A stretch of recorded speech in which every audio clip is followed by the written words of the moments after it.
जाए। आपने मुझे बोलने का मौका दिया, बहुत धन्यवाद। माननीय श्री बलवान पूनिया।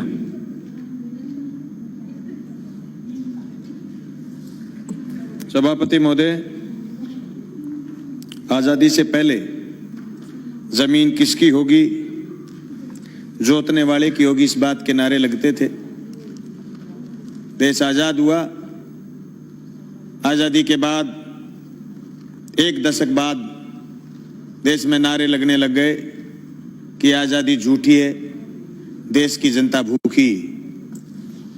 सभापति महोदय, 1967 में हरित क्रांति हुई, देश के किसान ने अन्न पैदा किया, अन्न खरीदने के लिए सरकार आगे आई, उन्नत खाद बीज ये सारी मदद सरकार ने करी।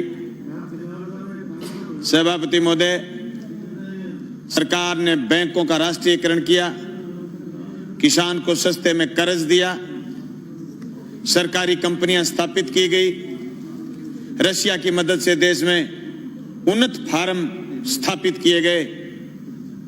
1990 के दशक में आते आते हिंदुस्तान की ताकत ये बन गई थी कि हम खाद्यान्न के बदले इराक से तेल लेने लग गए थे।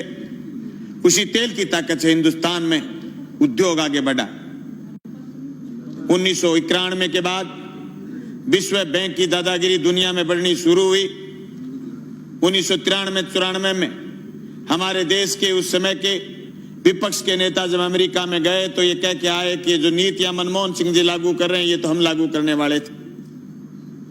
ये तीनों अध्यादेश जो केंद्र लेकर के आया, जो कोरोना के संकट में लेकर के आया है, जो रात के अंधेरे में लेकर के आया है, जो बहुत प्रचार करने की जरूरत थी, उस प्रचार की बजाय दबे पांव लेकर के आया है।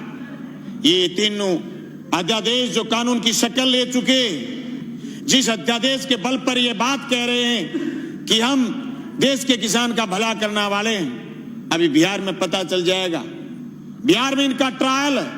ये तीनों अध्यादेश के बिहार में 2006 में एएमसी टूटी थी, अब बिहार में इलेक्शन भी। इन तीनों अध्यादेशों से किसान का कितना भला होने वाला है पता चल जाएगा। ये सिर्फ राजनीतिक बात ही नहीं। सभापति महोदय, ये जो तीनों कानून, कृषि उपज व्यापार और वाणिज्य संवर्धन सरलीकरण राजस्थान संशोधन विधेयक और कृषक कीमत आश्वासन और कृषि सेवा पर करार विधेयक और आवश्यक वस्तु सेवा अधिनियम विधेयक, ये तीनों विधेयक एक दूसरे से जुड़े हुए। सभापति महोदय, ये विधेयक तीनों अलग अलग नहीं पढ़े जा सकते। ये विधेयक उस चीज का रिफ्लेक्शन है जो एफडीआई से बाजार काबू में नहीं कर पाई केंद्र की सरकार, पूंजीपति काबू में नहीं कर पाया। यह आवश्यक सेवा वस्तु अधिनियम तोड़ करके बाजार पर काबू करना चाहते हैं। सभापति महोदय, यही नहीं कि मंडी से बाहर जो ग्राहक बता रहे हैं, किसी ने नाम नहीं लिया सुबह से कि ग्राहक मंडी के बाहर कितने किलोमीटर दूर खड़ा होगा, ग्राहक कितने कौन से गांव में खड़ा होगा, ग्राहक किसान की फसल खरीदने के लिए किसान के खेत जाएगा या उसकी डोर जाएगा या फिर गंगा जी के घाट पर जाके खड़ा हो जाएगा और यह कहेगा कि मैं तेरी जींस 1000 रुपए क्विंटल में खरीदूंगा, देनी है तो दे, नहीं गंगा जी में डाल दे। यह आश्वासन आज तक, जून से लेकर के आज तक किसी ने दिया नहीं। सभापति महोदय, कोरोना के संकट में अगर देश में कोई चीज जिंदा थी वो थी कृषि, और कृषि संकट को आज वापिस तेजी से गहराने का प्रयास किया जा रहा। ये मेरे बड़े बोले भाई कह रहे थे कि कृषि को उभारने का काम किया जा रहा, नहीं, झूठ बोल रहे हो। 2015 में आपने सीएडी खत्म की, सिंचाई क्षेत्र विकास विभाग खत्म किया केंद्र ने। झूठ बोल रहे हो, आपकी कृषि को उभारने का काम कर रहे हो। आपने बोनस जो राज्य की सरकारें देती थी खत्म आपने किया। झूठ बोल रहे हो आप कि किसान आगे बढ़ रहा, किसान की आत्महत्या का आंकड़ा बताना बंद किया, केंद्र की सरकार ने बंद किया। सभापति महोदय, खेती खेती नहीं, ये जमीन भी बेचना चाहते हैं बड़े पूंजीपति के हवाले। इसलिए तीनों अध्यादेश साथ लेके आए, एक दूसरे से जुड़े हुए ये चीज, इनको अलग नहीं किया जा सकता। ये क्यों नहीं बता रहे कि एमएसपी पर खरीदेगा, बाहर भी कोई खरीदेगा तो जी प्रधानमंत्री जी कह रहे हैं, तो प्रधानमंत्री जी तो अच्छे दिन आने की भी कह रहे थे, प्रधानमंत्री जी तो काला दिन वापिस आने की भी कह रहे थे, प्रधानमंत्री जी तो 15-15 लाख खाते में आने की भी कह रहे थे, प्रधानमंत्री जी तो 2 करोड़ रोजगार की भी कह रहे थे, पर हुआ तो नहीं। कैसे मान लें? कागज से मानेंगे, कलम से मानेंगे, लिखित में मानेंगे, और आप कह रहे हैं आंदोलन नहीं है। गलत कह रहे हो आप। पीपली का किसान पूरे देश में छाप छोड़ के गया। अरे हरसिमरत कौर इसलिए इस्तीफा देकर चली गई कि आपकी जमीन, उनकी पंजाब में जमीन, राजनीतिक जमीन खिसकनी शुरू हो गई थी।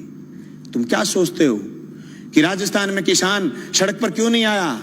आएगा, राजस्थान में भी आएगा। मैं गया था 25 सितंबर को भादरा, मेरे विधानसभा क्षेत्र में 5000 किसान इकट्ठे हुए थे। गंगानगर, हनुमानगढ़ में लोग इकट्ठे हुए थे। अरे राजस्थान में 800 850 मंडियां लगी थी पिछली रबी की फसल तुलाई में, और 30,000 टोकन कटे हुए रह गए। केंद्र की सरकार ने बंद कर दिया था।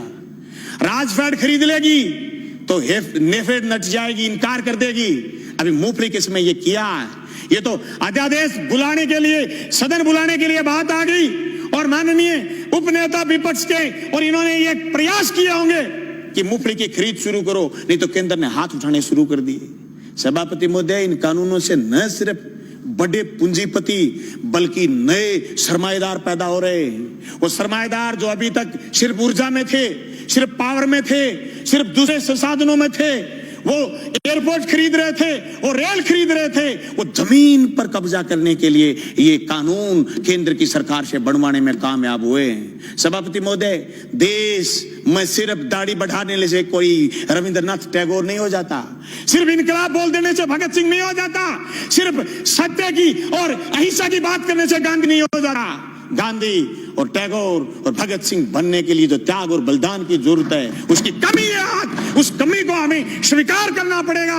देश के किसान को आगे ले जाने के लिए जो सिर्फ कानून, 3 संशोधन कानून लेके आए, न सिर्फ हम ये कहना चाहते हैं कि कानून ठीक लेके आए हो, लेकिन इस कानून में भी एक चीज हम और चाहते हैं। आप भी ये लाइन लिखते कि एमएसपी से नीचा मंडी में भी खरीद नहीं करी जाएगी, तब पूरे राजस्थान समेत पूरे हिंदुस्तान का किसान कहता कि राजस्थान की विधानसभा में ऐसा कानून आया है जो केंद्र की सरकार को पटकनी देने वाला कानून बन के आया।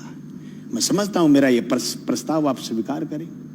सभापति महोदय, यह मजाक नहीं है कि आप ये कह दो किसी आदमी से कि तेरी जमीन मैं ठेके पर ले आऊंगा, जमीन ठेके पर ले ली, और फिर उसको यह कह दो जैसे पेप्सिको ने पंजाब में कहा था कि आलू बोइए, आलू बोलिए, 1 साल खूब खरीदे, दूसरी बार फिर किसानों ने आलू बोए, कॉन्ट्रैक्ट कर लिया, आलू ज्यादा पैदा हो गए, पेप्सी को खरीदना नहीं चाहती थी, एक कड़ा ले आए, कड़ा, और इस कड़े के अंदर से जो आलू गुजरेगा हम तो सिर्फ वही खरीदेंगे। आलू सड़क पर गया, टमाटर सड़क पर गया है। आवश्यक सेवा वस्तु अधिनियम खत्म करने का परिणाम यह आएगा कि 200 रुपए किलो आलू चला जाएगा, प्याज चला जाएगा, टमाटर चला जाएगा, महंगाई आसमान छू जाएगी, इनके हाथ कट जाएंगे। जो कानून आपने मंडी तोड़ने का लेकर के आए हो, मंडी टूट जाएगी, खरीदार नहीं बचेगा, दर दर की ठोकर खाएंगे। किसान के पास जब खरीदार नहीं होगा, जिन्स कोई खरीदेगा नहीं, वो खेती से मोह भंग हो जाएगा। जमीन छुटाना चाहते हैं, लक्ष्य जमीन छीनना है। इस लक्ष्य के भेदने के लिए ये सिर्फ 3 कानून जो राजस्थान लेके आए काफी नहीं है। इन कानूनों में और मजबूती की जरूरत है, और मजबूती से केंद्र के कानूनों का विरोध करने की जरूरत है। सभापति महोदय, मैं गंगानगर हनुमानगढ़ क्षेत्र के उस आंदोलन का गवाह रहा हूं जो सिंचाई पानी को लेकर के हुआ। मेरे पुरखे उस आंदोलन का नेतृत्वकारी रहे हैं जो जमीन छीनना चाहते थे। 1970 के किसान आंदोलन के गवाह रहे और जेलों में रहे, 7 लोगों ने कुर्बानी दी है। मैं दावे के साथ कहता हूं, केंद्र की उस मंशा को हम कामयाब नहीं होने देंगे। हम जेलों की चक्कियों की रोटी खा खा करके विधानसभा पहुंचे। मजाक नहीं है जो आपके कानून लागू कर दोगे। आप कह रहे हो आंदोलन नहीं है, आंदोलन की बात कर रहे हो, रड़क पार देंगे रड़क, पर तुम्हारे काले कानून किसी भी रूप में लागू नहीं होने देंगे। जमीन उसकी होगी जो जमीन जोतेगा, जमीन उसी की रहेगी जो जमीन जोतेगा। जमीन अदानी और अंबानी की नहीं होगी, मंडी उसी की होगी जो मंडी में काम कर रहा है। मंडी से बाहर दूसरी मंडी का जो सपना आप दिखा रहे हो, ये सबजबाग हम आपका कामयाब नहीं होने देंगे।